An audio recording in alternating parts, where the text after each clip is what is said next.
Today, we're diving deep into one of the most controversial and chilling chapters in American history, Project MKUltra. Strap in, because this journey into the dark recesses of government experimentation is not for the faint of heart. This is Cryptic Accounts.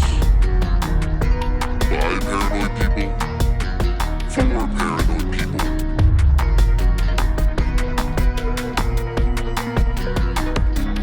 Cryptic Accounts.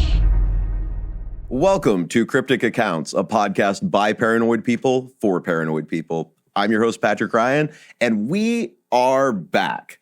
Thank you to everyone that reached out during this time that we've been away. I saw all the comments, the emails, the downloads, the views, all of it. It meant the world to me to see all that. And so thank you very much. You really fueled this return. And I truly miss doing this, so it's really good to be back. And as I'm sure you can agree, it has been a strange few years that have gone by here. From disclosures to all sorts of other weirdness that's been going on. I'm really excited to get back to doing this. I missed doing this. And we're going to circle back around, update previous things. We're going to cover a lot of new topics. I don't think we'll be running out of content really anytime soon.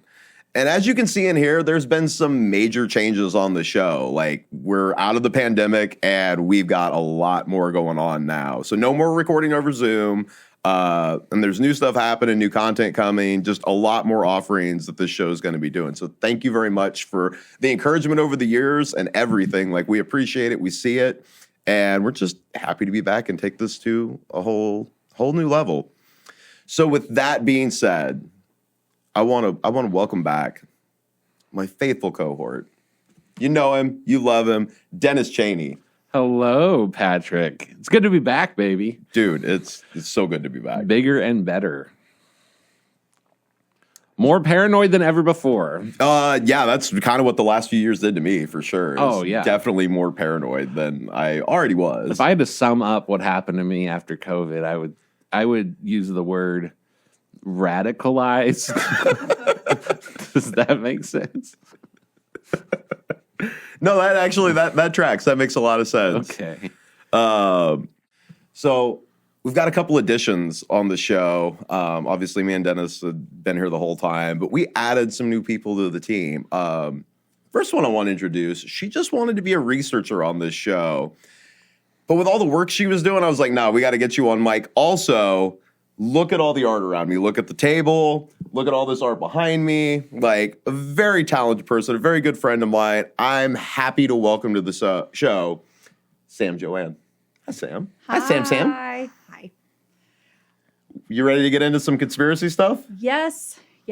Nervous about it, but yes.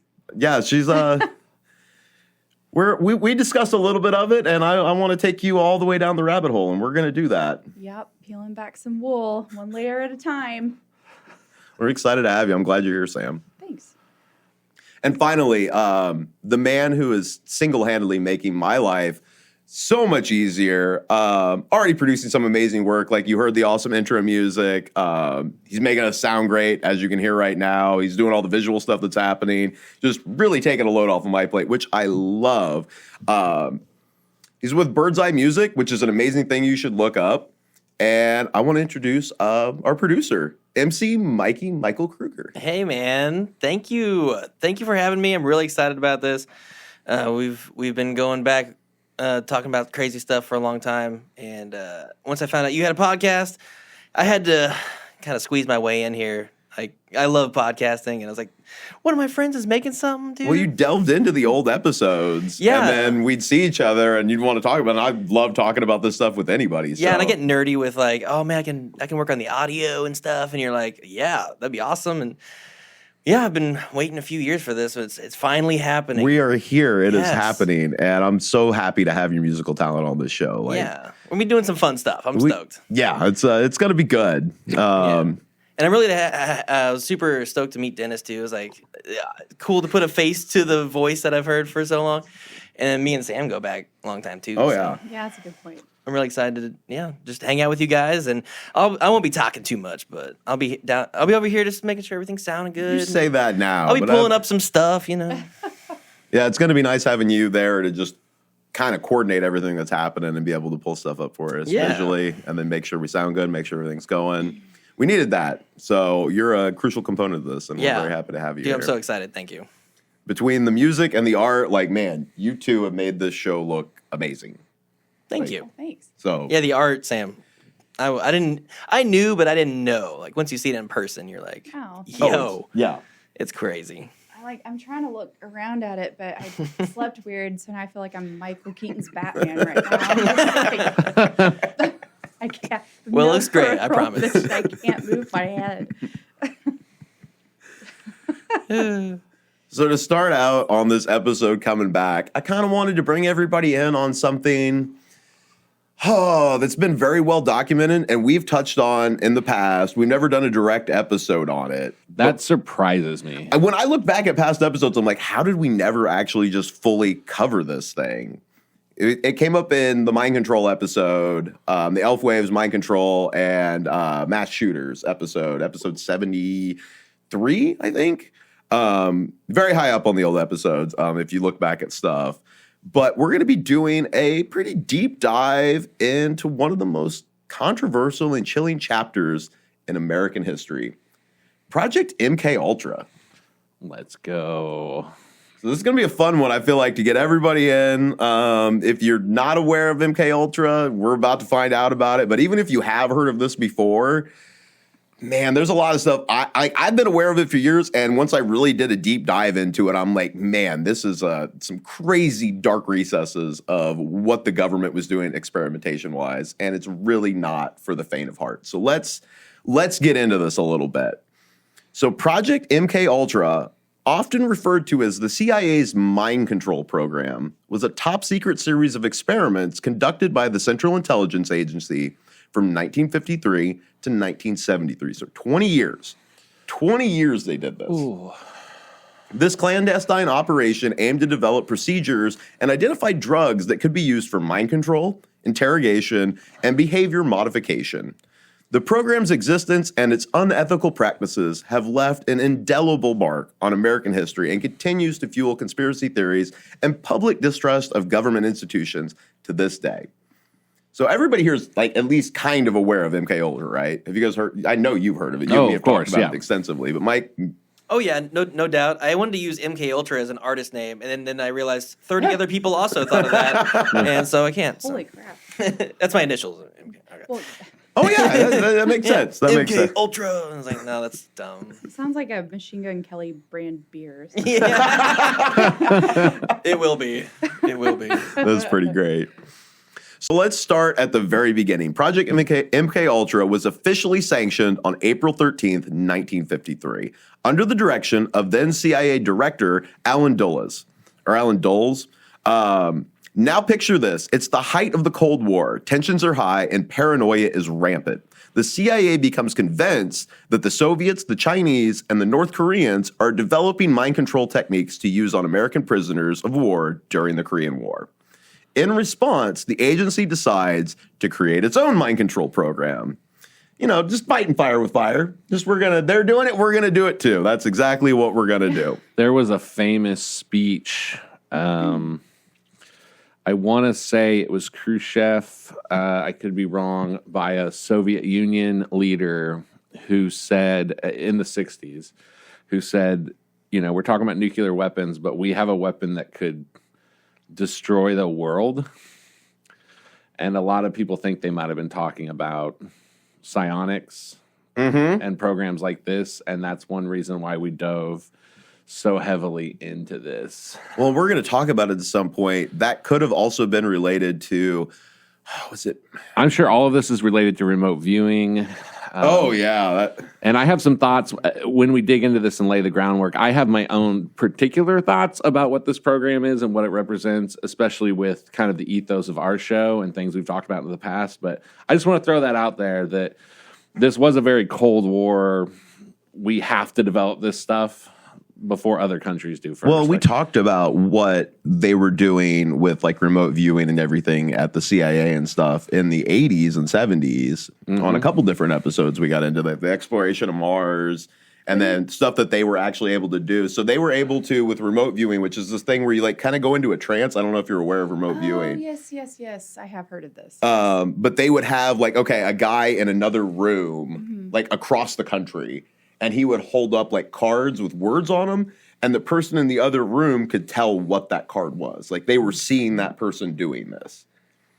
I remember, maybe this is the documentary that Alex told you about, because I remember watching a documentary about remote viewing, and it was like this guy viewed into some bunker under the ocean. Oh, yeah. Yep. And I was like, what? I just want to throw it out there early because a lot of people think of MKUltra as they understandably think about the abuses and the way that they use civilians, which I'm sure we're going to get into, and they think about LSD, and they think about all this drugs you've heard of. But a big aspect of this too is trying to create psychic abilities. Yes. Yeah. So I just want to put that out there at the very beginning. Oh, I mean, there's been a lot of pop culture movies that have come out. Manchurian Candidate. We were Minister scared that the Goats? Soviets were going to brainwash Goats somebody. is one of them. Oh, yeah. That's one of my favorite books, actually. Yeah. Oh, it's a book too. John It is- Ronson, it yeah. is a He book. wrote Then, The Minister Goats, The I Psychopath know what my next Test. book is. Oh, yeah. I'll lend it to you. I'll bring it over next week. What? Really? Yeah. So the project's primary objectives were nothing short of science fiction. So they went from developing a truth serum for interrogating suspected Soviet spies. They wanted to explore methods of mind control and behavior modification. This is what they officially said they wanted to do. Investigating the potential of psychoactive drugs for intelligence operations, studying techniques to enhance or impair human cognitive abilities, and research ways to manipulate foreign leaders and influence geopolitical events. So again, this sounds crazy, except there's a bunch of declassified documents about this. Like, we know this happened. They've admitted this happened. So a declassified CIA document states, and I quote, "The purpose of this project is to study various techniques of behavior control and to develop means for the application of these techniques in clandestine operations." So let that sink in for just a second. The CIA said that in their documents. This is what we're trying to do. So the government was actively seeking ways to control human behavior for covert operations. It's our government. Lee Harvey Oswald, anybody? A lot of them, man. It brings so many things to mind when you hear, I mean, we talked about it on the mass shooter episode where it's just like these people that it doesn't make any sense why they did this unless they were being influenced to do this in some way, in some crazy way that doesn't sound like it could be real, but maybe it is kind of real. 'Cause Yeah.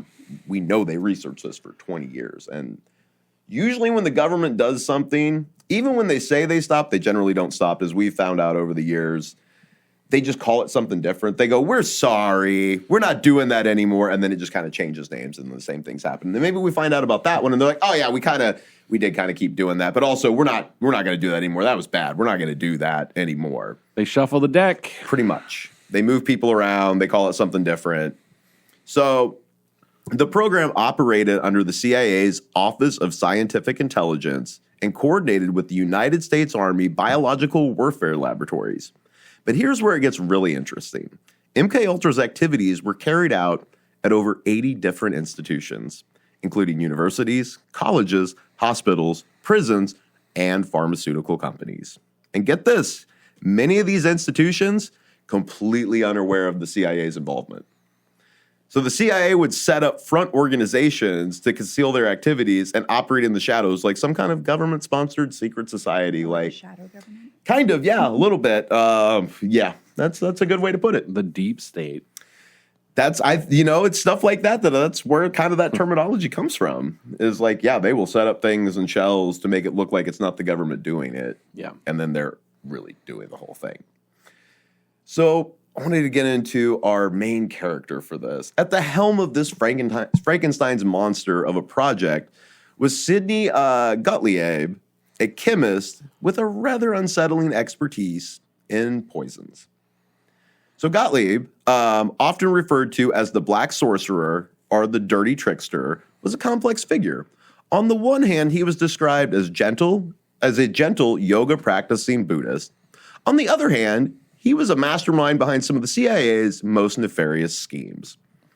So Sidney was born Joseph Schneider on August 3rd, 1918, in the Bronx, New York, and was a man of stark contradictions. The son of Hungarian Jewish immigrants, Gottlieb overcame significant physical challenges, including a club foot that left him with a pronounced limp and a debilitating stutter. So yeah, there's some pictures of Sidney at different ages of life. Should I look up his feet? Go back to the one. Go back to the one with his shirt off. Very curious about that. Spoiler: he died before OnlyFans, so there's probably not any foot pics. Holy Iron Man, huh? Okay. I mean, shorts. So these early struggles perhaps fueled his determination and intellect, leading him to excel academically despite his disabilities. So Sidney's academic journey was nothing short of impressive. He graduated magna cum laude from University of Wisconsin in 1940, where he studied chemistry. His thirst for knowledge led him to pursue further education at the California Institute of Technology, where he earned his doctorate in biochemistry in 1943. It was during his time at Caltech that Sidney's mentor, Ira Baldwin, recognized his potential and later recommended him for work with the CIA. Interesting, though, and this is probably kind of why he changed his name, because I don't know if you know about our government during, say, the 40s, super anti-Semitic, like not a fan of the Jews at all. But this did not prevent him from rising through the ranks of the CIA. Like I said, anti-Semitism, very rampant in government agencies at that time. But this speaks both to his exceptional abilities and the agency's willingness to overlook prejudices in pursuit of its goals. So he joins the CIA in 1951. And this is just 4 years after the agency's creation. His scientific expertise quickly caught the attention of the higher-ups, and he was soon tasked with heading the chemical division of the technical services staff. It was in this role that Sidney would begin his most notorious work, MKUltra. Ooh, I like how his nickname was the Trickster. Yes. And this kind of goes in. Do you have something on this? Am I stepping on? No. That's just the nickname he had. The Sorcerer is actually one. He has a few different nicknames. Trickster reminded me of kind of my thesis on this, like a trickster god, like the Coyote, or what is it, Loki? Loki was a mystery trickster. Cults. Like they're commonly associated with using like mind altering substances with ambiguous kind of moral results. Yes. So it's a very appropriate name. He's almost like a modern American shaman in a way. Yes, but one that does not want to help you in any real way. He just wants to help the government. He's like a trickster spirit. He's like a dark side shaman. And we're going to get into some of his escapades that earned him these nicknames, as well as another one that I'm saving for a little bit later. So Sidney, as the head of MKUltra, was given unprecedented freedom to explore the darkest corners of human manipulation.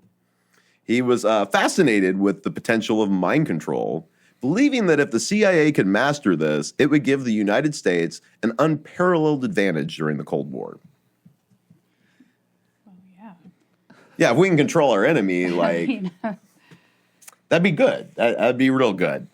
So Project MKUltra might have remained hidden forever, if not for a series of investigations in the 1970s.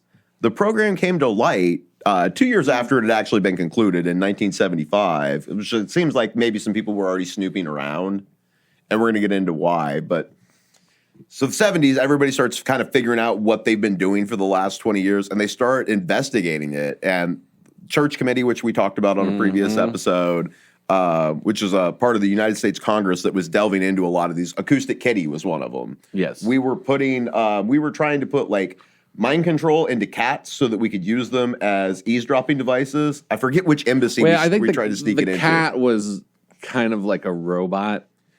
It wasn't kind of. We tried. It was like electronic mind control. Have like I thought it was like more of like a recording thing that was. Like, yes, but they were also trying to like control how it moved. Oh yeah. Like they did stuff to its brain to actually try and make it turn left and Acoustic right. Kitty? So so you know that we actually, this is kind of a weird fact, very recently, and you can Google this, we mastered the process of mass producing cockroaches with this technology. What? with brain implants. I was not aware of that. So I think, well, you have to. I would Google it. I wouldn't look on like ChatGPT. Next time you see a roach, might be the CIA. Well, literally, we've had the technology for a while to put something inside their little brains and to pilot them around with a joystick. And this is essentially what they were trying to do with the cat. It wasn't drug based. Like they weren't putting LSD in the cat, but they were. Yeah, so we have worked out.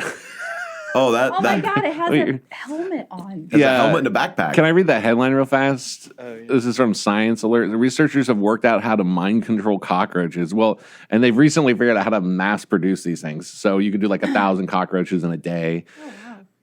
And this is kind of, I think, where the conspiracy comes from that birds aren't real. Yeah. No, man. Hey, we're getting there, dude.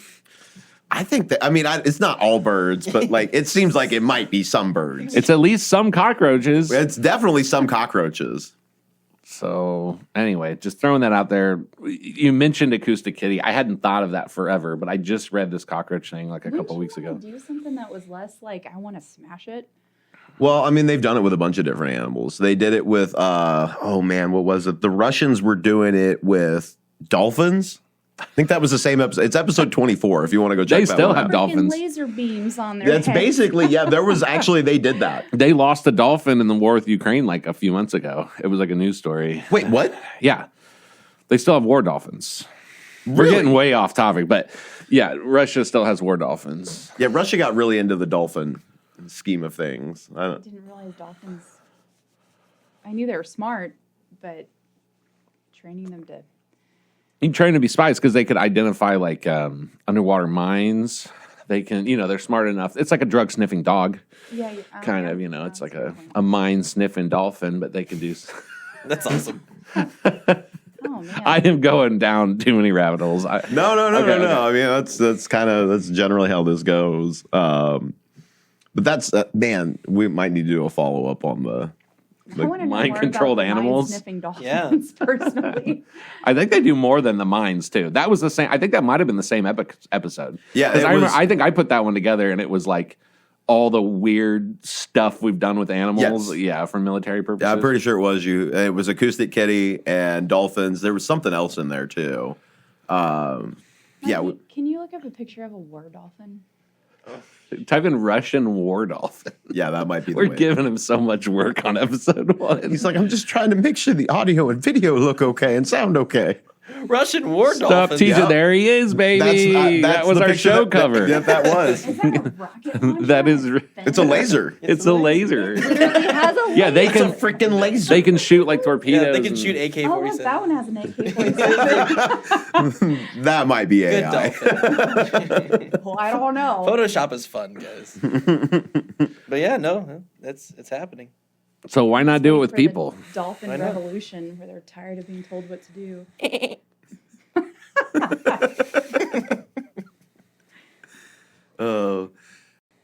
So these investigations relied heavily on sworn testimony from participants, as most of the original documents got destroyed. We're going to get into that a little bit later, but yeah, a bunch of stuff got destroyed when this project, before everybody started finding out about it. Spoiler alert, the CIA director at the time, and I'm going to double back to this later, but I'll go ahead and tell you now, in 1973 ordered everything to be destroyed. Like so much stuff got destroyed that was like what was actually happening with this. Like you do. So Suspicious. no, not at all. No, why? That's obviously nothing bad was going on if you want to destroy all the records. But in 1977, a FOIA, Freedom of Information Act request did uncover a cache of 20,000 documents relating to MKUltra, which was not even like a drop in the bucket compared to what was actually going on. Like there's so much we don't know. So these hearings that happened in the Senate brought public attention to the program and its unethical practices. So Senator Ted Kennedy, during the 1977 Senate hearing, stated, the deputy director of the CIA revealed that over 30 universities and institutions were involved in an extensive testing and experimentation program, which included covert drug tests on unwitting citizens at all societal levels, high and low, Native Americans, and foreigners. It was a bombshell revelation that shook public trust in government institutions to its core. Are you going to talk about Charles Manson? No, I actually don't get into that one at all. Do you want to add something there about He Charles? was an MKUltra victim. Really? Yeah. That actually makes a lot of sense. How do you know that? He was whoa. Not Charles Manson. I don't know why. Okay, you'll understand why I said that. Ted Kaczynski. Okay. Was an It's a little bit different. I don't know why I thought Charles Manson. Ted Kaczynski, when he was at Harvard, was part of these studies. Yeah, we're going to cover some of the people that have come out a little bit later on that were involved in these studies at university. What's that book? Chaos. That's about Charles Manson, right? Okay, right. He's the Unabomber. That's who. Yeah, the Yes. the Ted Kaczynski. Unabomber was an MKUltra Well, no victim. wonder you wanted to. It's actually a big, Huh. a fairly big part of. Yeah. Chaos goes into why Charles Manson, the CIA. And, He might have been part of this too, yeah. but They were dosing him. I mean, MK Ultra was He does pretty himself. wide yeah. during A that lot. time. Do what? He said he was they were dosing him, and I said he was dosing himself. Yeah. So I mean, I'm looking at historychannel.com. It was also about, yeah. He was says Ted Kaczynski, while a student at Harvard, and he was a genius. I mean, he was a true genius. He went to Harvard very, very young, and he was part of what it calls a disturbing psychological experiment that I believe was tied to MKUltra. I don't even think this is like controversial. Yeah. Oh, no. I mean, yeah, I'm pretty sure if you were in that time period and you were doing stuff at a university, chances are the CIA was actually involved in it. Yeah. Because, I mean, that came out in the 70s. So they had, like I just said, 30 universities. That image to the far right, they took his cabin from the woods and put it in a warehouse. Is that not the weirdest, like, back room looking crap you've ever seen? Why? Because they needed to, like, I don't know, scour through it forensically. So they needed to take it all to a warehouse? Like it's an artifact? No, I It don't- still sits in that warehouse. Does it really? I believe so. Well, this says, okay, so this says subjects in the experiment he was part of at Harvard were incompletely informed about the nature of the experiment and tricked and coerced into remaining in it. The procedures were designed to, quote unquote, break enemy agents and render them so damaged that they would be operationally useless. Yep. They broke his brain. They broke the Unabomber's brain and made he was like a gifted engineer, mathematician type kid. Yep. And then he wanted to stop the And then he development wanted of technology. Yeah, and then he wanted to It's like, you gotta destroy stop. the modern world. Do we know, like, what kind of experiments they did on him? Like how they broke him? Well, we're going to get into some of the ways that MK Ultra did it. That's actually where I'm You going got next. that. So, You got yeah, that. we're going to talk Alright, about some of their alright. experiments. So, Sidney's experiments were varied. Were as varied as they were disturbing. And we're just going to go through them one at a time. So, the first one, which is I think the most common that everyone knows about, is LSD. One of the most notorious aspects of Project MKUltra was its extensive use of LSD in experiments. The CIA seemed to have a particular fascination with this psychedelic drug, administering it to an alarmingly wide range of subjects, which included mental patients, prisoners, drug addicts, prostitutes, CIA employees, military personnel, doctors, other government agents, and then just members of the general public, just whoever. Just unknowingly. Yes. They did not know what was happening to them. They just dose them. They would dose of people, and I think a lot of MIB stories deal with stories of people being dosed places at like coffee shops. Oh, And then just seeing what happens to them. I was just wondering, like, how did they dose them? A lot of people would be looking. They would target people who were looking into government programs or who had seen a UFO or like. And then other times I was thinking it was just people tangentially. There are stories, I don't have a source in front of me right now. There are stories that like working in the CIA offices at this time, you might just come in one day and your coworker would just dose you like out of nowhere just to see what happens, like with some experimental. Oh, yeah. What's the midnight climax? The operation. Oh, we're gonna get to that. Oh, okay. Just wait. We're gonna get to that. I do one. know a little bit about this. This is We're gonna get to that one. That's actually my next point. But let's get through the LSD. yeah. They were wild. Yeah, they were doing some crazy stuff in the 50s and 60s. So these experiments aim to study the effects of LSD on human behavior and explore its potential as a truth serum or mind control agent. In many cases, subjects were given LSD without their knowledge or consent, leading to long-term psychological damage, and in some cases, they died. They gave them so much that it killed them. Well, who's the guy? There's one very famous example of a guy who jumped out of a window. Yep. Yeah. That happened. Now, Mikey, let's get to what you wanted to talk about. Yay! Let's talk about possibly one of the most bizarre sub-projects of MKUltra, which was Operation Midnight Climax. That sounds. It sounds. The name is very fitting, and let me explain. So, if you thought Disappointment. something like that, if you thought dosing unsuspecting civilians with LSD was bad, wait until you hear this. So, in Operation Midnight Climax, the CIA set up several brothels in San Francisco. These weren't your average houses of ill repute, though. They were equipped with one-way mirrors and recording devices, and unsuspecting men were lured to these establishments and secretly dosed with LSD. Then, CIA operatives would observe and record their behavior, studying the drug's effect on their sexual behaviors and the potential for, extracting information from these subjects while they're dosed. So just normal stuff. Got a little bit more of a party than I bargained for. Exactly. Which these operations not only violated pretty much every ethical standard imaginable, but also exposed the agency to potential blackmail. If the existence of these brothels and the CIA's involvement were to become public, it could have devastating consequences for the agency's reputation and operation. Imagine the fallout if foreign intelligence agencies or criminal organizations got wind of this. I just want to state, imagine you live in the 50s, early 60s. LSD doesn't exist. No, not really. It's just coming on the scene. If you were to be dosed with this, you would have no idea what is happening. Nope. You think you're losing your mind? Yeah, you would think that you've gone. That's why, even though people can take it recreationally, and who knows how big of a dose they were giving. Also true. I mean, I just can't even imagine. You don't even have a reference. You can't even be like, it's almost like I was on acid. Because acid is like a secret. No, you would have. I guess at that point they would have references to like psilocybin mushrooms. Those were known, Right. Like peyote, like things like that. Hallucinogens were known, but they were not commonplace at that point. Can I ask probably a stupid question? What is the difference between LSD, acid, and what is it called?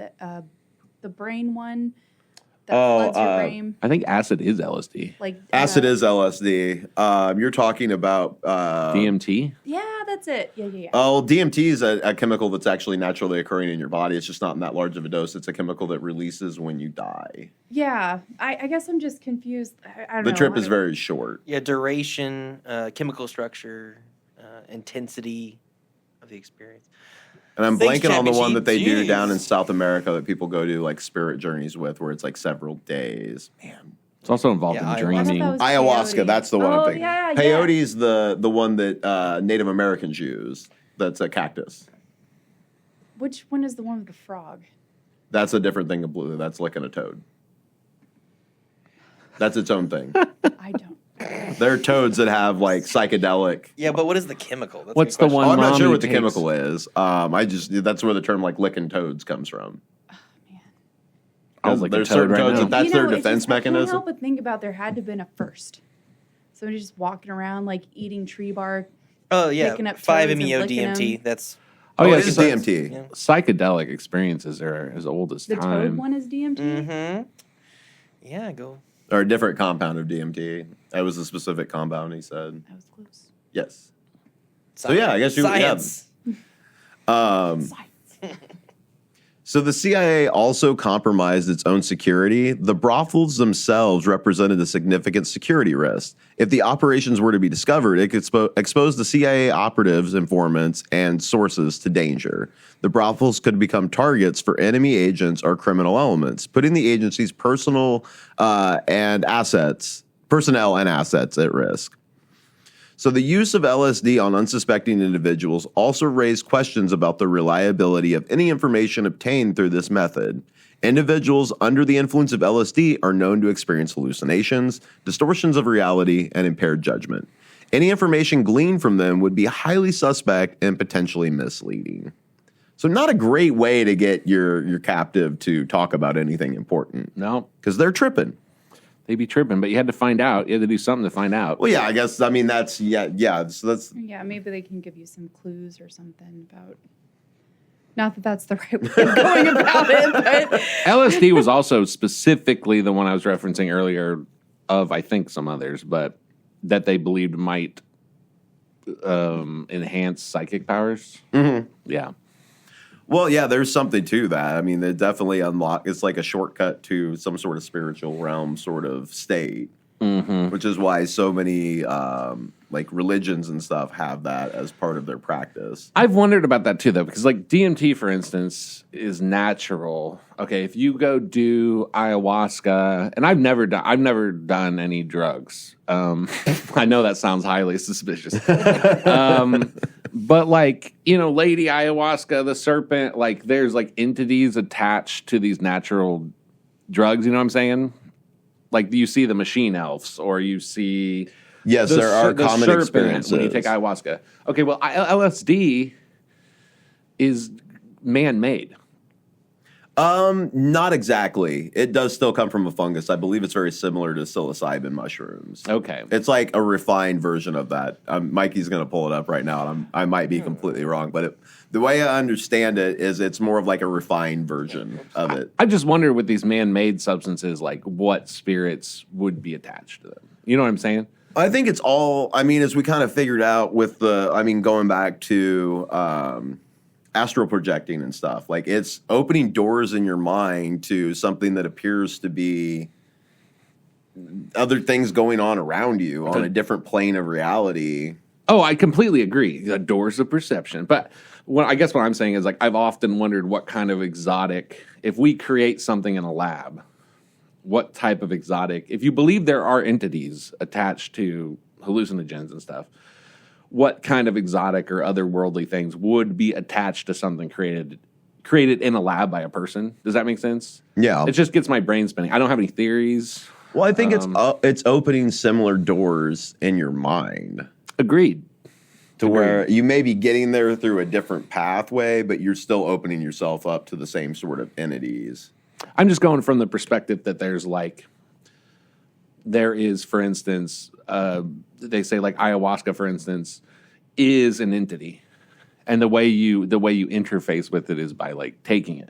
Yes. So then you can interface with this entity. So I'm spinning around in circles here, but I'm just saying it's a fun thought experiment to think of what type of entities would be attached to a more man-made, what that would look like, or what dimension that comes from. If that makes sense. Yeah, no, that does make sense. They do all seem to kind of end up in the same sort of place, though. have you guys looked into the the stories or the videos about like people taking DMT and then doing like they shine like a laser on something and they see like ones and zeros? Oh, that you don't even got to take DMT to do that. We may cover that at some point, but no, that's like a thing. Supposedly, if you stare at lasers against stuff, you can see like a code running through it. It's the argument. It's an argument people make for We're living in a simulation. We're in a simulation. Yeah. Yes, that it's actually code running. No. So I haven't delved real hard into that, but I have seen that, and I know what you're talking about. And it is like you can find videos of people with like a laser up against a wall, and if they get up real close to it, they're saying they see ones and zeros and stuff. Or they can like see through the wall, like the wall is just ones and zeros. Yes, but they only see it when that laser is pointed at it and going against it. Which kind of makes you wonder, like being told that that's what you're looking for, is that why you're seeing it? I mean, maybe.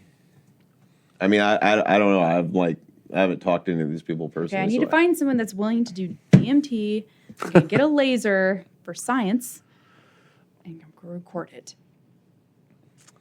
And I'm not going to tell them what they're looking for. Oh, so you're gonna MKUltra them? You're gonna let them dose my themselves. God. I thought you, This is how it starts. Who have I become?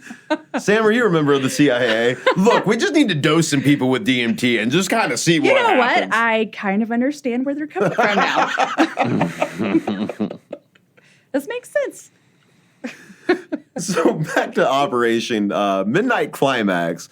All of this kind of something out of, it seems like a sleazy spy novel. They're setting up brothels, they're dosing people with LSD, but it's very real. And speculation persists about the existence of similar operations in other cities that happened or may still be happening. Some theorists believe that these experiments extended far beyond San Francisco, potentially affecting thousands of unsuspecting individuals across the country back then. Long-term effects on the participants remain a subject of intense debate and concern. So that's Midnight Climax. Another thing that they that Sidney got into, he explored various methods of altering consciousness, including extreme sleep deprivation and hypnosis techniques. Declassified documents reveal that the project attempted to understand hypnotically induced anxieties, enhance learning abilities through hypnosis, and explore the relationship between hypnosis, polygraph examinations, observation, and personality. However, perhaps one of the most disturbing aspects of MKUltra's pursuit of mind control was the recruitment of Dr. Donald Ewan Cameron.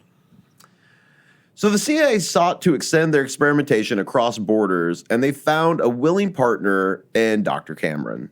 He was a Scottish-born psychiatrist. He was president of the American, Canadian, and World Psychiatric Associations. All three of them. Dang. This is the main guy in psychiatry in like the 50s. He had an established reputation in the field. Cameron seemed an unlikely candidate for participation in the clandestine operations. Now, Cameron was a believer in his own radical theories. These theories suggested that severe mental illness, like schizophrenia, could be corrected by erasing existing memories and reprogramming the psyche entirely. The doctor failed to tell patients the fact that he was using them as guinea pigs for these sorts of experiments.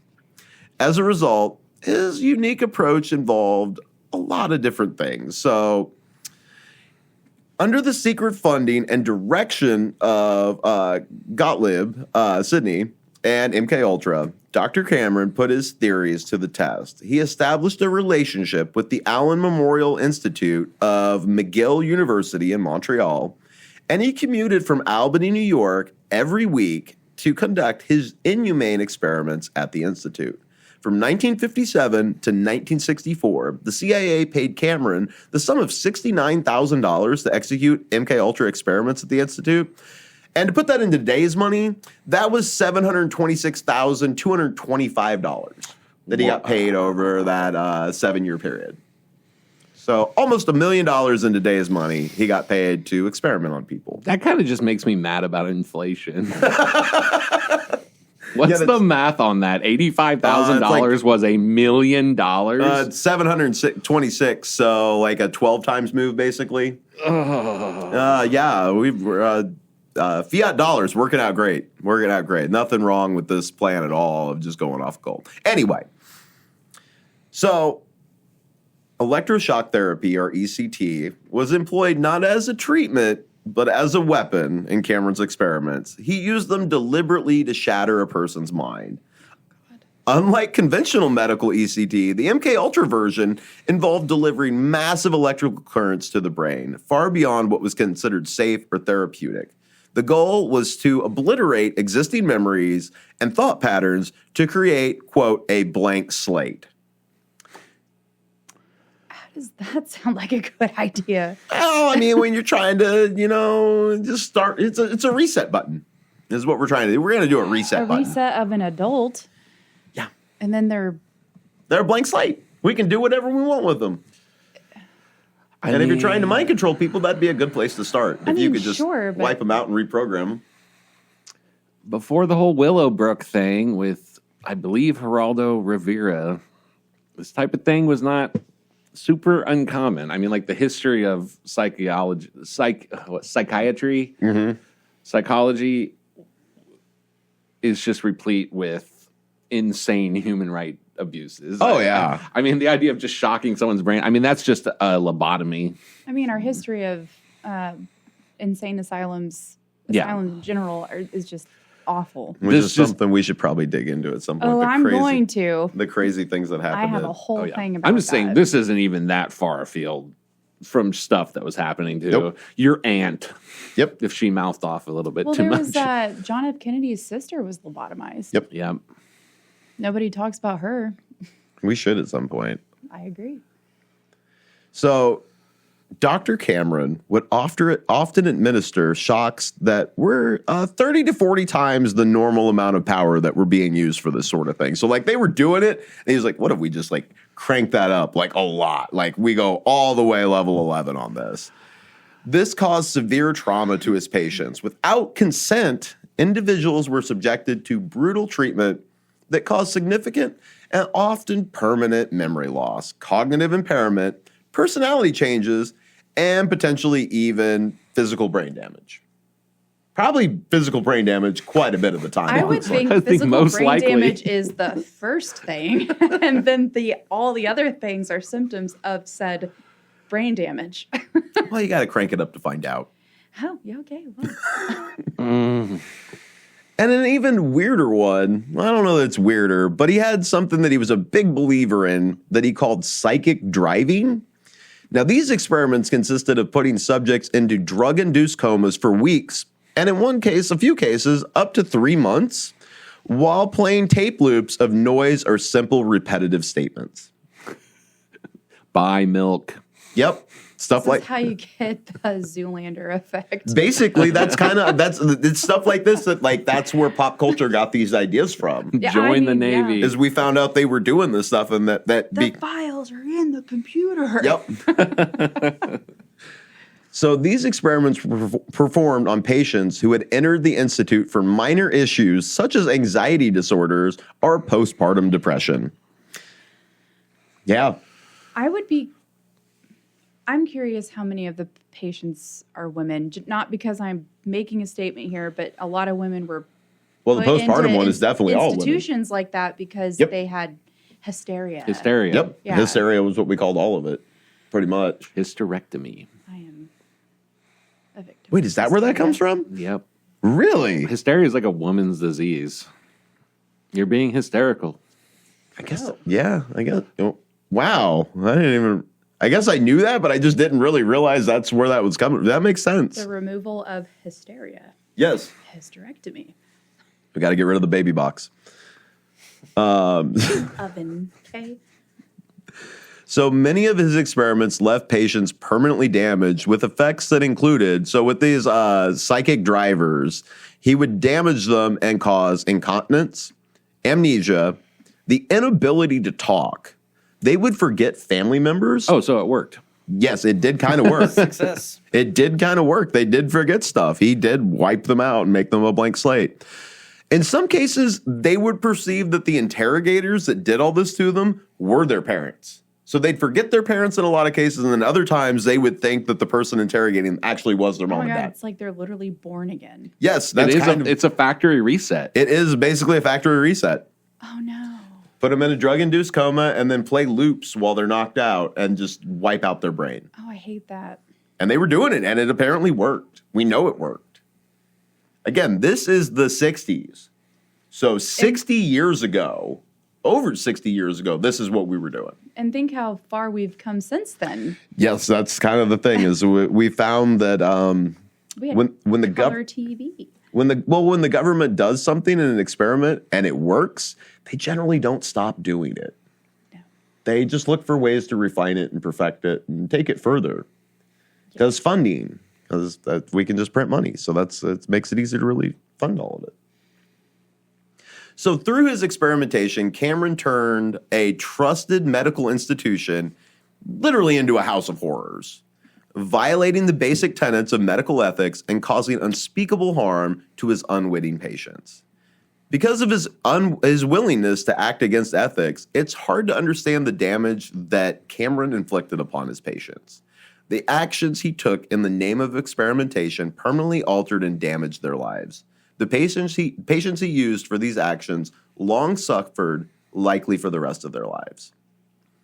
So combining this with sleep deprivation, drug-induced comas, sensory deprivation, the victims of MKUltra really didn't stand a chance at all. The goal was to take away everything that made the person who they were and to wipe it out to a clean slate so that new ideas and beliefs could be implanted. So to prepare this blank slate, the patients were often connected to a barbiturate IV on one arm. So they do barbiturates, downers on one arm, and then amphetamines on the other arm. So you figure, Speedball. yeah, it is literally a speedball. I do know what that is. Not from personal experience. I just know what it is. So they basically have heroin in one arm and meth in the other arm. Jesus. This was not really a medical procedure. It was just a form of torture disguised as science is really what it was. Like, let's call it what it is. Like, you strap somebody down, they don't really know what's happening, you start doing this to them. You're torturing them. This is our government, you guys. 60 to 70 years ago. This is what they were doing. The next thing they were trying to do, Sidney and his team experimented with various drugs in the search of the perfect truth serum for interrogations. So Gottlieb and his team believed that the key to unlocking minds was to use so-called truth serums. They believed that by lowering someone's inhibitions with the use of drugs like heroin, morphine, temazepam, mescaline, psilocybin, scopolamine, there we go, marijuana, alcohol, sodium pentothal, and ergine were all researched and experimented with in the hopes of discovering the perfect drug to remove a subject's ability to lie. However, even though each drug showed promise with each test, there were too many side effects and subjects were still able to lie to some degree. Under all those drugs. I mean, that kind of makes sense. Some patients also experienced increased memory loss and brain damage from these forms of experimentation. Turns out you load somebody with a bunch of different drugs, not great for their brain. So they told me in school. Yep, pretty Maybe much. be introduced to the DARE program. I mean, this might be where the DARE program comes from, honestly. So another aspiration in these experiments was a world where Sidney and his team, they could pull the strings, a world where they could have the perfect soldier at their beck and call that would do anything that they were told to do. The actions he took in the name of experimentation permanently altered and damaged lives in these cases too. So one of Sidney's primary goals was to create a real-life Manchurian candidate. Or like what? Manchurian candidate. So if you don't know what that is, that's a perfectly programmed assassin who could be triggered to carry out missions without any conscious awareness. Zoolander. Yes. Yep. That's Literally, yes. parodying. That's where these ideas are coming from. Like we see it all over pop Got culture. Why it. didn't you just say Zoolander? Okay, I could. This okay. is basically make a Zoolander. What is this, a podcast for ants? Yes. Yes, it is. So this obsession led to some of the most ethically questionable experiments in MKUltra's history, which is kind of debatable. They're all really pretty ethically questionable. It's hard to rank them as like which one was the worst. Like they're all vying really hard for that number one spot. Oh, yeah.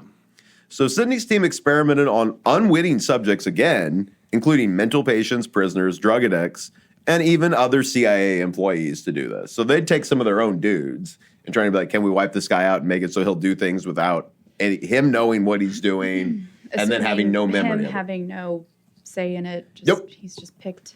Yep. Much like they're dosing each other with LSD and stuff. Like they're just doing stuff to their coworkers even. What if they just kept dosing each other, like on Arrested Development, the forget-me-nots, where they're like, I forgot that I dosed him, and he forgot that he dosed me, and there's just a cycle of That just probably dosing happens each some. other. That probably happens some. And then they do the same thing over and over and over again because Yeah. they forgot that they did it. They kept on wiping out each other's memory. Yeah, I don't want them to remember this. I'm going to have to dose their coffee. Gonna have to do another forget me not or forget me now. Yeah, whatever it was called. I don't It was a remember. forget me now. Oh, that's it. So they used a combination of drugs, hypnosis, and psychological manipulation in attempts to create these programmable assassins.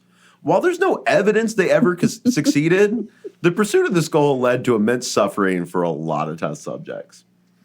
Which, based on what we know about that they could wipe out people's memory, I kind of feel like maybe they may have had some success with this. I was just going to say, how could there be evidence? Because even the Manchurian Candidate wouldn't know. Nope, they wouldn't know they did it. And if we look at a lot of like mass shooters and stuff, a lot of them like kill themselves. They had no reason that we can find why they did these things. Which one are you thinking of specifically? The Las Vegas shooter comes to mind. I've been thinking about him this whole time. That's the one we covered on that yeah. episode back in the day.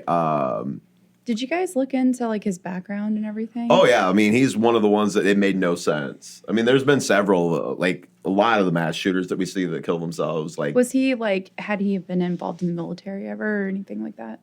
I don't remember. Was he involved in the I military? don't remember. I don't remember if he was. Or I know not. that hotel like closed out that like they put sheetrock over the door, like it's not even available. No record of military service. Well, there's a lot of weird stuff, and I will probably try and put something together on that particular one because there's been a lot more stuff that came out. There was weird gunshots happening in other parts, like down the strip. There was stuff happening in other places. Like you can find a series of 911 calls where people all around that area are reporting gunshots in different casinos and stuff. Could they have heard the ones that were going off? It seemed like it was pretty close the way they were describing it. You can listen to the 911 tapes where they're talking about somebody is in the lobby. I guess just look at where it happened in their proximity of what was happening and see. I wish I had it to pull up. There's somebody who put together like a full map of like where these 911 calls were. And some of them were several blocks away. And they were talking about this gunshots happening right here. Ugh. Like there's a lot of weirdness with that. I think Vegas of the shooting. Colorado theater shooter, the Batman one, where it's like he just lost his freaking mind and like he was totally normal. He was like a really, if I remember right, he was a really good student at like a high. What is his name again, Mikey? Can you look up the Batman Colorado theater shooter? Oh yeah. Yeah, I'm not sure what his name was. Man, that's been. It's been a minute. Dark I Man. just remember I remember his hair was like green, like he was trying to be the Joker or Yes. something. Yeah, he was James Holmes. Oh, James that's Holmes. it. Yeah. That was him. I remember there being a lot of really weird stuff about that. Like, I don't know. I'll add it to my list of stuff to look into, but I remember that just being like it didn't make sense. Yeah, we're not gonna run. Oh, it's orange. It was hair. orange. Man, when was that? When did that happen? 2012. Okay, yeah, that's, Aurora Theater. Yeah. Yeah, that's another, like, at some point, yeah, a mass shooter episode might happen. We're not going to run out of topics anytime soon, I don't feel like. There's so much weird stuff going on. And that's why I kind of felt like this was a good base episode, because it's going to splinter out into so many different things. So while MKUltra's primary focus was mind control, Sidney also played a key role in the CIA's biological warfare program. This aspect of his work involved developing and stockpiling toxins, poisons, and delivery systems for potential use in assassinations and other covert operations. This team also tried many disturbing techniques. The team had a now declassified CIA document revealed, and I quote, materials which will produce the signs and symptoms of recognized diseases in a reversible way so that they may be used for malingering, Yeah. yes, etc. In other words, they were looking for ways to make people sick on command. Ooh. Just kind of it feels like it's something out of like a dystopian novel, but it was happening right here in America. Wait, what do you mean make people sick on command? Like, okay, we're going to get into some of the ways they did this. Sounds useful. Yeah, it does. So his team had developed a full-on poisoner's handbook. Beyond mind control, Sidney was also, like I said, the CIA's chief poisoner. He developed a range of lethal substances designed to be untraceable, which earned him, and I don't know if I said this one earlier, the nickname the Black Sorcerer. Yeah. Okay. So some of his concoctions were intended for high-profile assassinations. One particularly chilling creation was a poisoned handkerchief designed to kill when it was touched. So you think about like what fentanyl does when you touch it. It would be something along those lines where like if you touch a very small amount of fentanyl, it will get in, it can seep in through your pores and it will kill you almost instantly. Is that true though? That is very true about fentanyl, yes. You You haven't heard about like police officers that have died or I been have heard that, but hospitalized? I've also heard of that being debunked. I was not aware it was debunked. I don't My- think that fentanyl absorbs in your skin like that. Can fentanyl kill you when you touch it? That's the question. What are you going to give me if I'm right? Nothing. I will just say that you were right. Why does it always got to be a game of gains for you? Well, fentanyl Maybe can be I- absorbed across the skin. This happens only with constant direct contact over hours and days. Okay, so it does seem to be that it doesn't do it as immediately as we were told. Well, that makes me feel way better. Yeah. Well, I remember If you're, like, working there with was it. like that video of that police officer that supposedly like touched fentanyl with his bare hands and he just immediately fell over. And that was like a whole thing because it caused Yeah. like mass like fear. And So that was propaganda. yeah. The government's trying to keep us off fentanyl. Oh, What is it they don't want us to know? I don't know. I don't know what it was, but it was This is a common misconception on. it's not absorbed through the skin like that. But it's that idea. Well, now I'm like curious why But they that were telling people that. idea So just is mass hysteria to just misleading. scare people about it. I don't know. Well, probably because there's a fentanyl epidemic. They probably want Yes. people to just Be scared just of it. be scared of it as much as possible. But We're lying to you to protect you. We're the government. That's always been the way. well, with drugs. it's like any other abusive relationship where they're telling you that you're right and then you're wrong and you don't know which is correct. yeah. reefer madness. What were the lethal? Dude, that's a good example Yeah. right there Yeah. of all the stuff that the government put out about weed. And I think that was like the 50s. What were the lethal toxins that Sidney, the Black Sorcerer, was working with this? Oh, sorry, I didn't mean to. Oh, no, you didn't derail it. I haven't named any of them in particular Oh, yet. okay. I don't. I wonder what they were. He messed with this. Like this could have almost this part of his thing could have almost been its own episode. So Sidney worked in this area. His work blurred the lines between science and murder, raising serious ethical questions again about the limits of covert operations. He and his team developed numerous lethal toxins, each designed to be untraceable and to mimic natural disease symptoms. He designed ways to have them delivered to unknowing victims by using poisoned foods and beverages, poisoned clothing and personal items, aerosol sprays. Like he was playing with all of it. His creations were used in numerous attempted assassinations that we know about, most notably several attempts on Fidel Castro. These attempts would include a poisoned diving suit and a poisoned cigar. So Sidney also, so he's doing all that. He's coming up with all these poisons. Also, Sidney is overseeing the Health Alterations Committee, which decides if and how the CIA should use biological and chemical agents. He's regulating himself. Yeah, he's in charge of, like, he's making the things, and then he's also deciding when they can be used and how they should be used. Seems like maybe a little bit of a conflict of interest there. Conflict of interest. Yeah, I mean, like, who's checking that? Nobody. He's literally in charge of all. He's in charge of the thing making it, and he's in charge of whether it's okay to use it. Which he's making it, so he already kind of feels like it's okay to use it. Okay, so he's a train without brakes. Basically, that is MKUltra. That's a good way to describe MKUltra. Yeah. So one of the most fascinating, and we'll say fascinating aspects of Sidney Gottlieb was the apparent contradiction between his work life and his personal life. Despite being responsible for some of the CIA's darkest project, he was described by many who knew him as a gentle, even spiritual man. Like I said earlier, he's a Buddhist. What? Yeah. I guess I missed that part. Oh, yeah, that was how I introduced him at the beginning. He's a Buddhist? Sorry, I couldn't get the word Gottlieb out of my head. I didn't. I missed that part too. Yeah, he's got a fun name. I feel like I've probably messed it up a couple times. It's a really weird name to pronounce. It doesn't come out like you would think it's spelled. I was just thinking Jewish. Yes, Scheider was his original name. Okay. That was his original name that he changed. I don't really know why he changed it. I'm assuming just because of the times, and he was a Jew and he was trying to move into government. He was trying to go to university. Scheider. Isn't that a German name? That would, yeah. Well, he was a Hungarian Jew. Scheider, not Schneider. Well, minus the N. okay. Is it Gottlieb? Wouldn't that be?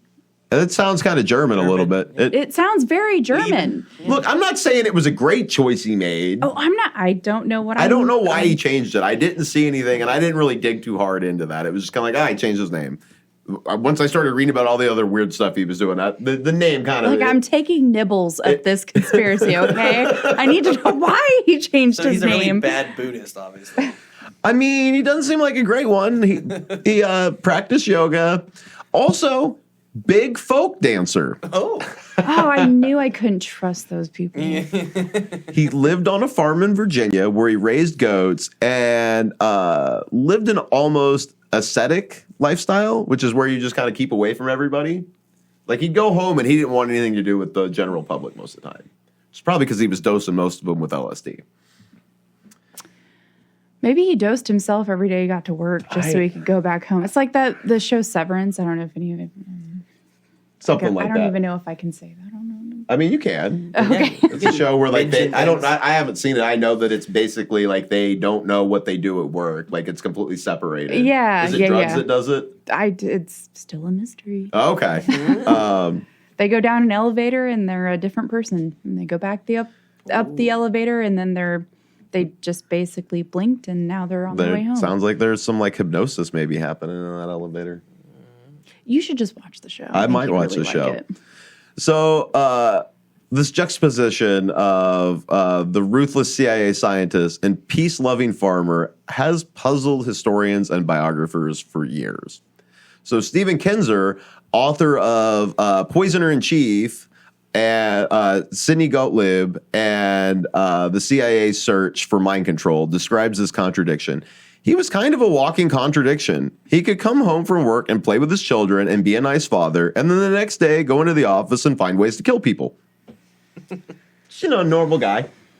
So Job's a job, man. Yeah. I leave work at work. Yeah. When I punch out, I'm a different guy. So the true extent of Project MKUltra remains shrouded in mystery, thanks to the destruction of many records in 1973 by the order of CIA director then, Richard Helms. So 2 years before all the Senate hearings start happening, the director of the CIA goes, we need to burn all of this. Like, everything that's been happening. Like, at that point, there's got to be questions that are getting raised in the Senate. Yeah. Like, I didn't follow that thread real hard on like when people started like catching wind of this. Nothing ever happens fast politically. No. So it means this was probably brewing for a little bit, and they knew that people were starting to ask questions about this and where all this money was going. Right. Because back then, I'm going to get to it in just a second. I'll just spoil it right now. So during the project's time, they spent $10 million back then, which is the equivalent over that 20 years of $87.5 million in today's currency. Oh. So about 3 Beldafane's bathwaters. What? What? I don't know what that means. You Drugs just aren't cut cheap. that out.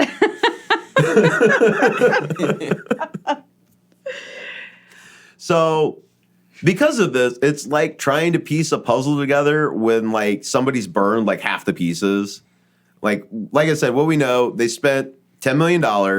Over 150 individually funded research sub-projects happened. That's like, there was so much to get into. Like, we could spend, I don't know how many episodes on just like all the different sub-projects that they did over this 20 years. Like, it was crazy. And again, Sidney's at the center of all of it. Like, he's kind of directing all of this that's happening. So 150 different funded projects happening. And they experiment on what we know about more than 80 different institutions, universities, pharmaceutical companies, just all different levels of society. And again, they're hiding behind. These are places that are known to have been experimented, Yes. like associated Yes. with those. They didn't know they were in most cases, it doesn't seem like from what we know that maybe they knew exactly that it was the CIA doing it. I'm sure some of them had to have known. It's kind of like the USAID scandal. They have ways of funding things and influencing things that doesn't have the words CIA on it. They set up a shell corporation basically and hide behind that. Okay. Like they create a company, but really it's the CIA that created that company. Yeah. But it looks like, oh, I'm a medical research company, but I'm really the CIA. I guess I'm just curious how the pharmaceutical companies were like.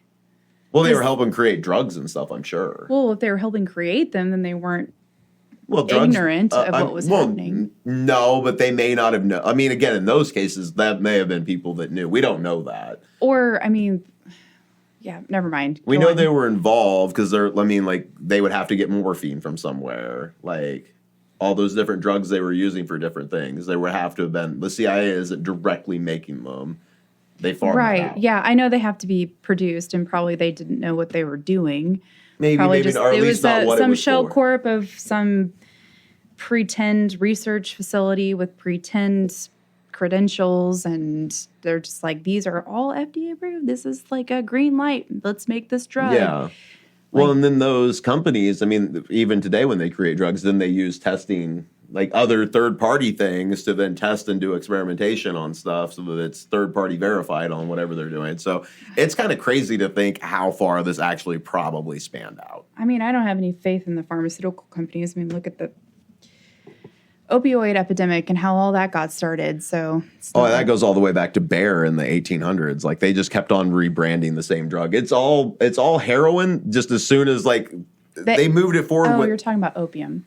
Oh, yeah. Well, they moved it forward. That's how Oxycontin it's because every time their patent ran out and there would be a generic version, they'd come up with a new version of it, basically. That's Right. how we got from heroin to Well, Oxycontin. and I mean, not to get into this episode, but how they branded it and how they marketed it was so disgusting and so irresponsible. Well, they knew that the fines in that were going to be far less than what they were going to make. Oh my God, they did get fined, and they just It was a laughed drop at in the I mean, bucket. It was okay. Anyway, They made hundreds of millions of dollars and only paid millions, like Yeah. a handful of millions. Like I it was mean- a good business deal for them. It and worked out honestly, really like well. if you ask anyone who are the people that got fined for that, nobody could tell you their names. They're not infamous. Nobody knows who they are. No, there's a handful of people that did get in trouble. A few went to jail, but for the most part, it was slaps on the wrist and fines for companies. Have you? Okay, we'll save this for a different. I know which documentary you're talking about. Yeah, I yeah. don't remember. I feel like we watched it. I think we did watch think it we did together. watch Yeah, it. yep. But yeah, I know exactly what you're talking about. And yeah, Yep. that could be its own thing at some point, just following down that rabbit hole.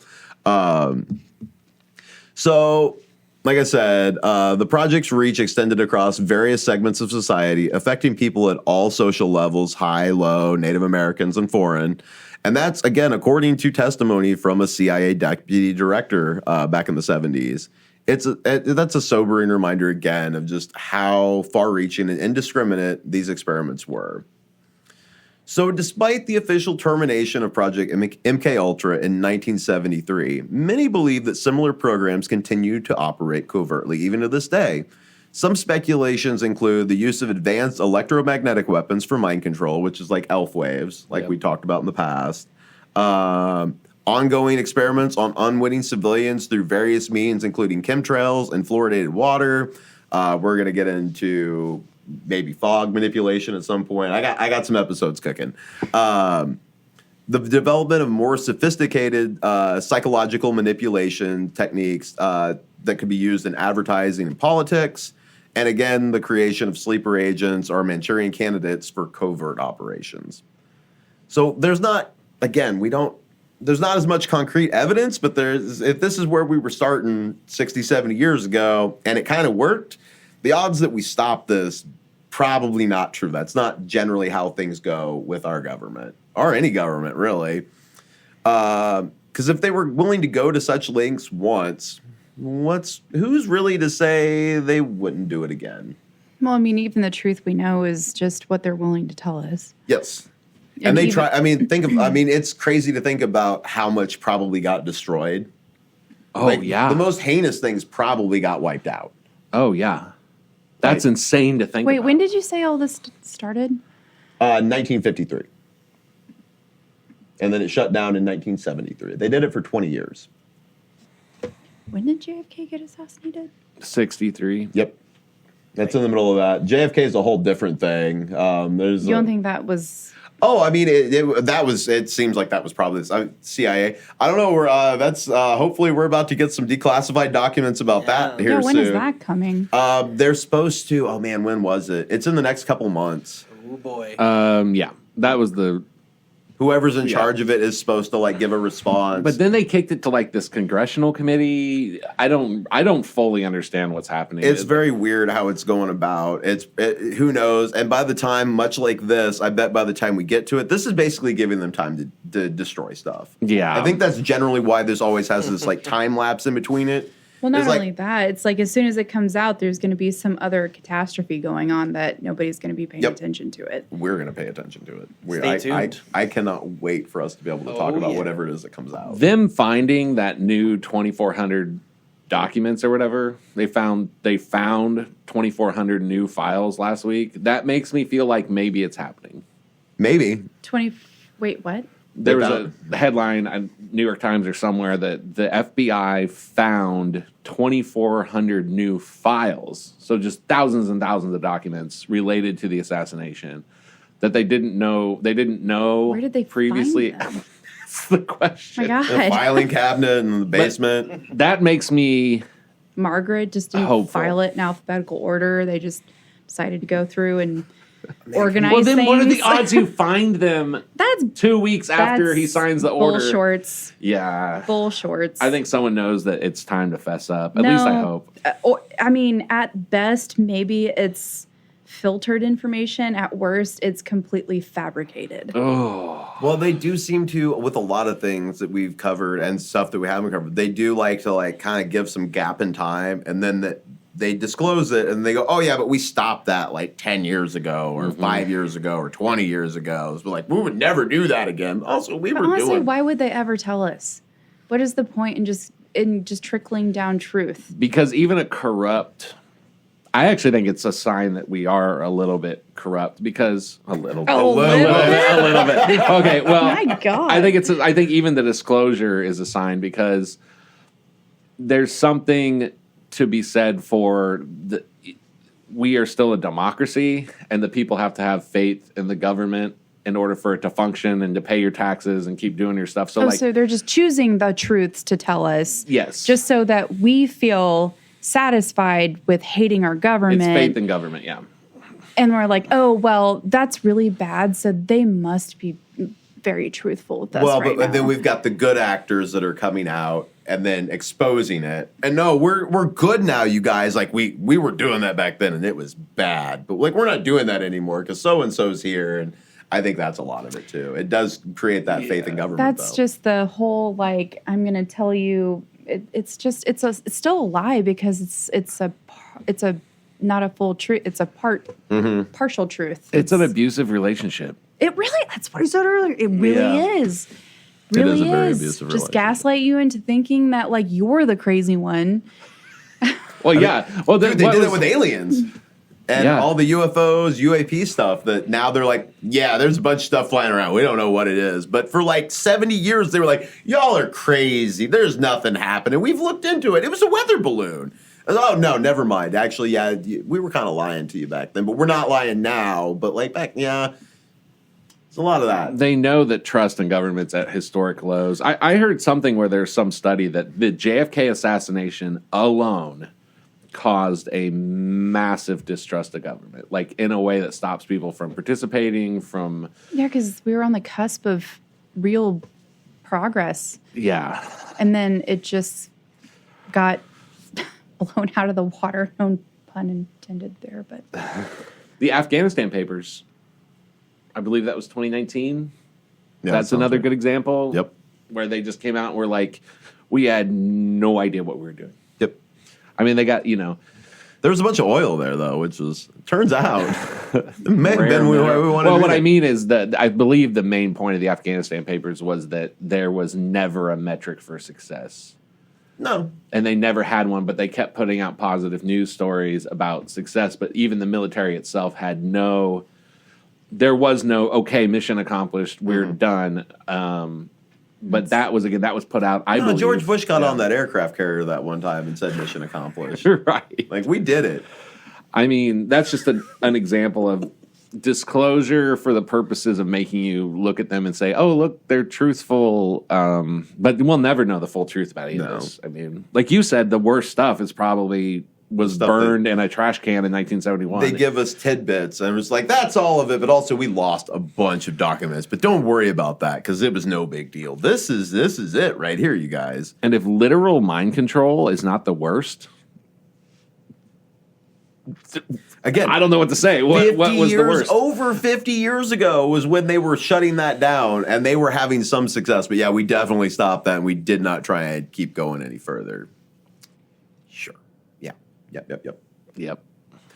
So, while many victims, back to MKUltra, many victims of Project MKUltra remain unknown, some cases have gained public attention over the years. And some of these I think you're going to know. So, Frank Olson was an Army scientist who died under suspicious circumstances in 1953. Yeah, that's Frank Olson.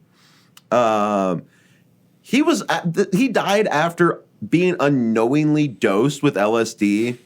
His death originally was ruled as suicide, but questions still persist to this day on whether or not, like, maybe the CIA, because again, the Army was involved in those projects, Right. and they were dosing their coworkers. Guy's working fine. He's in the Army. He's a scientist. Like, just one day drops dead, and they're like, oh, that was suicide. But also, we might have dosed him with LSD, but he probably killed himself while he was on the LSD. So, like, is that our fault? Ooh, he might be the guy who jumped out the window. I'm not sure. I know who. I remember hearing that story. I'm not sure if that's him, and I don't know if Mike can pull that up on how if he jumped out of a window, if it says how he committed suicide or how we think he might have committed suicide. According to official reports, Frank Olson, a scientist involved in U.S. biological warfare programs, died by jumping out of a hotel room window in New York City. Yeah, That was him. Thank you, Dennis. no problem. So one that you probably are aware of that I think all of us are aware of is Ken Kesey. He was the author of One Flew Over the Cuckoo's Nest. He volunteered for MKUltra experiments while he was a student at Stanford. And these experiences heavily influenced his writing and his role in the 1960s counterculture movement, which is really what got LSD off the ground as like a party drug. Right. Another famous one, probably the most famous, is Whitey Bulger. Ooh. The infamous Boston gangster claimed that he was subjected to LSD experiments while in prison at Atlanta's United States Penitentiary in the 50s also. Harold Blower, a professional tennis player who died in 1953 after being injected with a mescaline derivative at New York State Psychiatric Institute. The experiment was later revealed to be part of an Army-sponsored program linked to MKUltra. Wow. Killed the tennis player. Game, set, match. I don't know. Oh my God. Sorry. So these cases highlight the wide range of impact of the program on individuals from various walks of life, from scientists and artists to criminals, and again, just ordinary citizens living their life and getting secretly dosed with this. So the revelations about MKUltra have had a lasting impact on public perception of government agencies and scientific research. The program has inspired numerous books, films, and television series, often exploring themes of government conspiracy, which we've talked about some of those in Mind Control. Some of the notable ones that we haven't discussed, the Bourne Identity series, where the protagonist is a product of a CIA mind control program. The Netflix series Stranger Things, which features a character who is subjected to MKUltra-like experiments. And the movie Jacob's Ladder, which deals with themes of government experimentation on soldiers. Wait, which character in Stranger Things was that?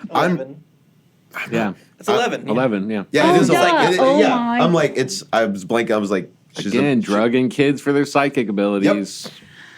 Duh. And then Jacob's Ladder was another very popular one. Early 1990, yeah. That was about stuff like this. So the cultural fascination with MKUltra reflects ongoing societal concerns about privacy, individual autonomy, and the potential for abuse of power by government institutions. As technology advances, these concerns continue to evolve, with new questions arising about the potential for digital surveillance and manipulation of public opinion. I'll throw another one out there. I believe Whitley Strieber has more recently, in recent years, claimed he was part of very similar programs as a child. He believes he was taken out of school or taken to some kind of army base and put in a Skinner box, which is like a deprivation chamber. And he's one of the most famous writers and alien abductees. He believes he was experimenting on. Oh, that's right. He's an alien. He wrote Communion. Yes. What if all these alien abductions are just government abductions? I have so many names I can throw out. We did, was it Karen Turner? Carla Turner? It was Carla Turner. That name sounds familiar. I did a whole episode or 2 or maybe 3. Carla Turner, she was a PhD and an author who believed that she coined the term MyLabs, which is like a military abduction where they drug you and do stuff to make it seem like aliens. Recently, Professor Simon Holland, who has a very, very good YouTube channel, did a thing where he believes Rendlesham Forest incident, that they were taking soldiers in and brainwashing them. That would have been in 1980. So We don't have the technology to do that, Dennis. Oh yeah. So there's actually a very thin thread that goes all throughout UFO stuff that it could very possibly be this. Just people being just their minds just completely warped and wiped out. This week or last week, I think it was. I think his name's Jake Barber, the most recent whistleblower. He was saying that they're using psychics, or they call it psionics. They always change up the words. I believe somebody said they're using psychics, and in particular, perhaps psychic children, to either manifest or pilot these crafts. Star Children, probably. Right. Yeah, they're saying those are alien human hybrids. I mean, remember the Boris Kiplanovich? Kiplanovich? I don't remember. He's the Russian who they think. Either that, or I Star personally believe, and I kind of brought it up at the beginning, I believe that they're still doing these they're using these drugs to enhance people's 100%. psychic abilities to do stuff involving this. Which, it's a ritual. I mean, there's people who believe in using drugs to, like, astral project is what they're doing. Yep, yeah. But you can do it without drugs. I mean, the CIA proved that you could do it without drugs. And there's still people alive that were in those programs in the 80s that talk about it. There's no way we're not still doing this. No, we figured out ways to, like, know what's going on in other places in the world and universe without actually having to physically travel there. Yeah. And we've proven it, like, again, with the experiments they did in the 80s and stuff, that they can have people astral project and see stuff that they monitored. Like, this person in this army base way over here, he's holding up a number right now. What number is he holding up? What word is he holding up? What did he just say? And they're able to actually, they've tracked it and they've talked about it. There's declassified documents where they proved they could do that. I'll give a shout out. Oh no, I just blanked. The telepathy tapes. Oh, okay. Everybody in this room needs to listen to the full. It's only about 9 or 10 episodes. Okay. Everybody needs to listen to the full telepathy tapes podcast. It is the study of autistic and nonverbal children and their psychic abilities, and it's incredibly convincing. I'm gonna have to dig into that then. Anyway, I'm just all over the place. No, I am too. You can't open up these doors without going down a million. We're back, Dennis, and we've got so much to talk about. I know. I've learned so much the last 5 years. How could I sit here and? It has been an eye-opening. I feel like for the general public too, like it's been a very big eye-opening. Just like the amount of things that they told us we were crazy for 7-10 years ago. They're like, oh, that's actually happening. We don't know exactly what it is, but you actually aren't crazy. We've been kind of gaslighting you for the last 70 years or so. We're sorry. Our first episode, COVID-19 from a lab. Yep. Turns out. the CIA says that now. And they pulled all our views down from that. Yep. And the CIA admits it. Anyway. Yep. Can't talk too much about that, though. No. Well, now you can. YouTube lifted the COVID. Oh, no. Our promotional video from that is still banned. It's still, you can't. Because it was banned when it was a rule. Yeah. Well, if you made that now, we could probably re-release it and just be like, this was the banned one that we couldn't do. Yeah. But yeah, our podcast hosting company took that down from that audio episode down from 20-some thousand views to now it's our lowest ranked episode. We're going to be using a different company. When this comes out, it will have actually been hosted with a different company. Is it still available to listen to? Oh, yeah, it is. It just doesn't show that anybody ever listened to it. It was the thing that was going to like actually get us to like monetization and stuff. And they're like, nah, while we were gone, they like basically deleted all our downloads. Well, super cool. I don't know if I'm going to out that company right now. I kind of want to, but we're not going to right now. Nope. So back to Sidney Gottlieb. So after retiring from he retires in 1972, a year before they shut down the project. He tried to maintain a low profile. He went on after he retired. He spent a bunch of time volunteering in leprosy hospitals in India. Ooh. Also, operated a community theater in Virginia. I love his artistic side. Like, how he's in a folk band and he does community theater, but he's like a monster. He is, yeah. You're like, I gotta go to Sydney's play. I don't know what to think about that. Like, well, I don't think. I mean, look, Hitler loved dogs, and he liked. He did love painting the dogs. I mean, people are just like that. I guess. I mean, I guess they're still human, even though they're monsters. So they have other interests besides like horrifically killing people and Nobody stuff. goes home at night and just sits brooding by a fireplace, like petting a cat, or you know what I mean. Like a Dr. Evil sort of situation. People have hobbies. and that's like the third Austin Powers reference we've made. We have been getting them in. Timely references. So Sidney died on March 7th, 1999, at the age of 80.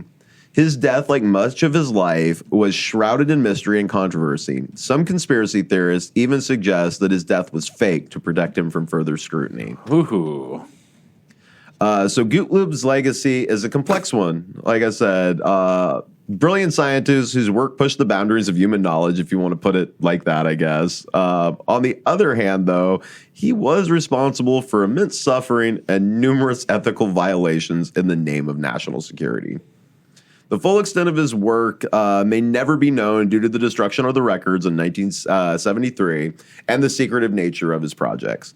However, his story serves as a chilling reminder of potential abuse when scientific pursuit is unchecked by ethical considerations. So these experiments, again, were often conducted without the subject's knowledge or consent, which, hadn't talked about this yet, actually directly violated the Nuremberg Code that the United States had agreed to after World War II. Wow. So they'd already set up rules about not doing this to people, and we just went ahead and broke those rules. We never follow international law. We don't at all. But we say we do, and then we say we'd never do it again. It's a chilling reminder of how quickly ethical standards can be abandoned in the name of national security.